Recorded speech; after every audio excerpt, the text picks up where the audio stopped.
Howdy y'all, Matt here. Today we are smoking a turkey. With the holidays coming up, you may be thinking, how am I going to prepare my Thanksgiving turkey? I'm going to show you how we prepare ours. We smoke it. I use mesquite wood, which will actually produce a more heavy, smoky flavor. Some people don't prefer this, especially on turkey, but our family really likes it.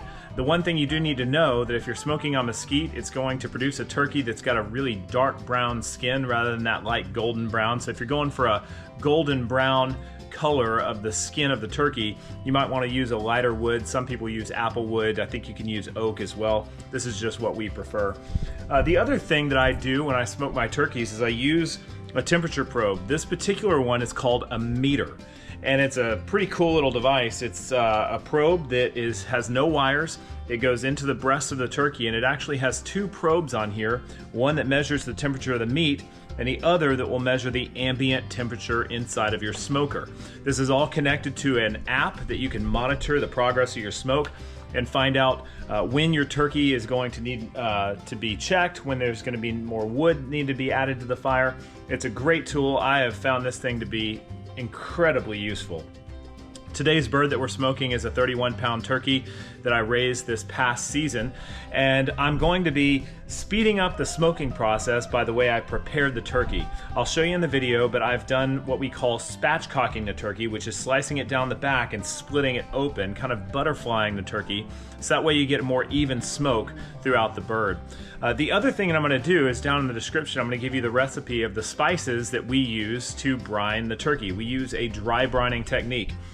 Today, the turkey will have been in dry brine for about 3 days. Today is Monday. I put it in there on Friday. And so hopefully we're going to have a really nice, flavorful bird, and we're going to document the process. If history holds true, this is going to be about a 9-hour smoke, give or take. It all depends on how consistent I'm able to keep the fire in the firebox. If you have a traditional stick smoker, you're going to have to keep a real close eye on it. If you have one of those pellet grills, you just kind of dial it up and let it go, and you're going to have a real nice, easy smoke. I prefer the old school stick model. So hopefully this helps you in your plans for Thanksgiving and or Christmas, and hopefully you enjoy the result.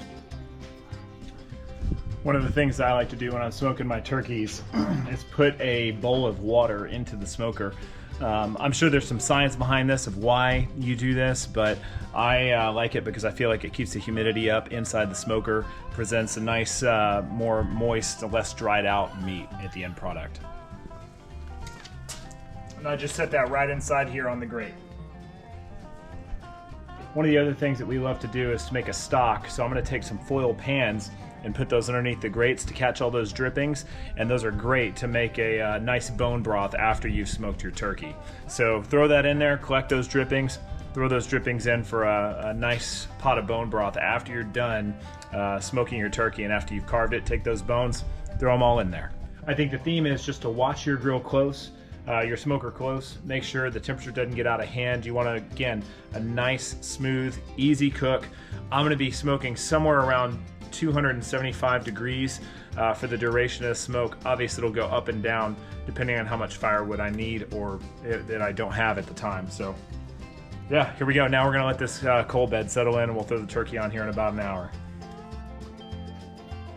Okay, I'm getting ready to throw this turkey onto the smoker, but before I do, I'm gonna put the meter probe into the deepest part of the breast.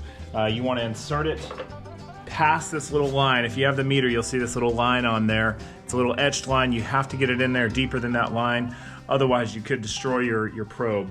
So I'm going to take that, and you also want that probe, I think, closer to the door of the smoker so you can see that, make sure it's not touching anything in there.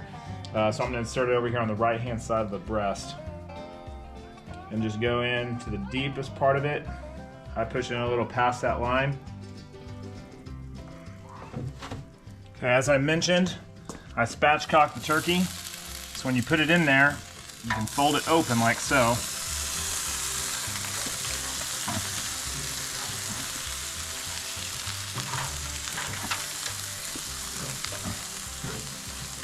And a little bit of a mess there.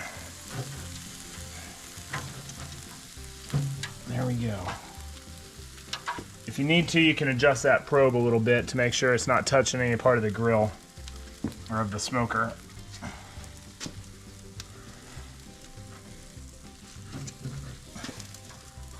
There's a big old bird.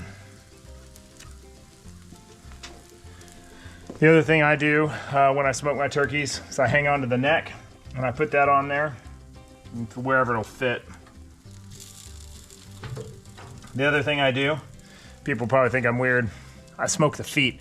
There are some great collagen in these for bone broth, so throw those on the smoker as well.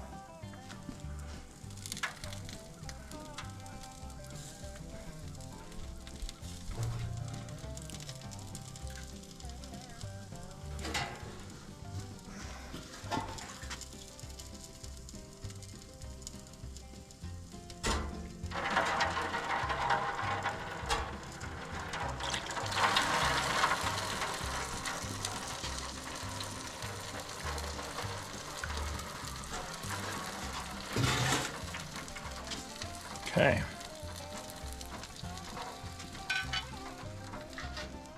So now that we've got our turkey on the smoker and we've got our probe into the turkey, now we can set up our app to be able to monitor the temperature of the turkey as it cooks.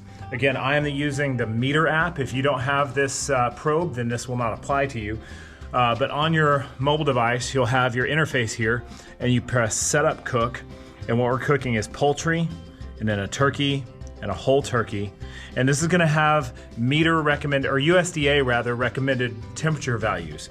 This says 165 degrees for turkey. I actually back that off to about 150 degrees. And the reason I do that is because I want to be watching the smoke a little bit more closely as it gets closer. Now, in all actuality, I'll let this get up to about 155 and then I'll take it off the smoker. After you take it off the smoker, it's still gonna rise a couple more degrees, but I'm not gonna cook to 165 degrees. I may get in trouble for this, but I like a more tender and more juicy meat, and I think that it's safe at that temperature. If you have any concerns, you have any health issues, you might wanna go ahead and take it up to 165. Don't take it anywhere beyond that because you are going to dry out your meat. So you set up start cook, and then you will be moving. You can also set up alerts on here to where you can, if the firebox gets too low, it'll let you know, so that way you can put more wood on it. Right now, my ambient temperature is about 240 degrees. Internal temperature is 36 degrees. So we will probably throw another stick of mesquite on here to get the smoke up, the temperature up a little bit. If you notice, there's not a ton of smoke coming out of my smoker. You don't want this thing smoking like a chimney. You want a nice, clean, kind of almost clear smoke coming through there, or blue smoke, and that'll give you a much better flavor overall.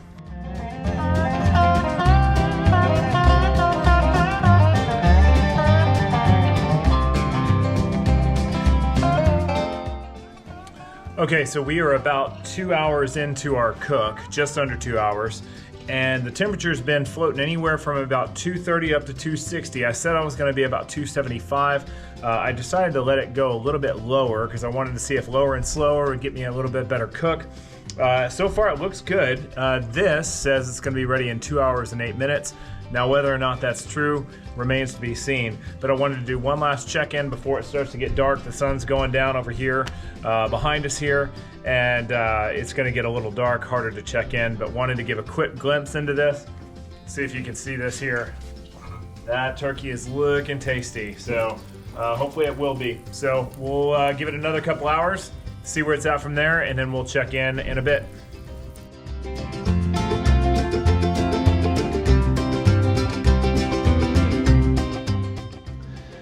So I just pulled this thing off the smoker, and I wish you could smell how good this thing smells. It was on there for just about 6.5 hours. When you pull your bird off the smoker, you're gonna wanna let it rest for at least 25 minutes. Let those juices kind of settle a little bit, so that way, if you cut it before then, you're gonna let all those juices run out. You wanna keep that in the meat, so make sure you let the meat rest. Once it's rested, you can carve it up. It's late tonight, so I'm gonna go ahead and pack it up, put it in the fridge, carve it tomorrow, but we'll get video of that as well. So, gosh, this smells good.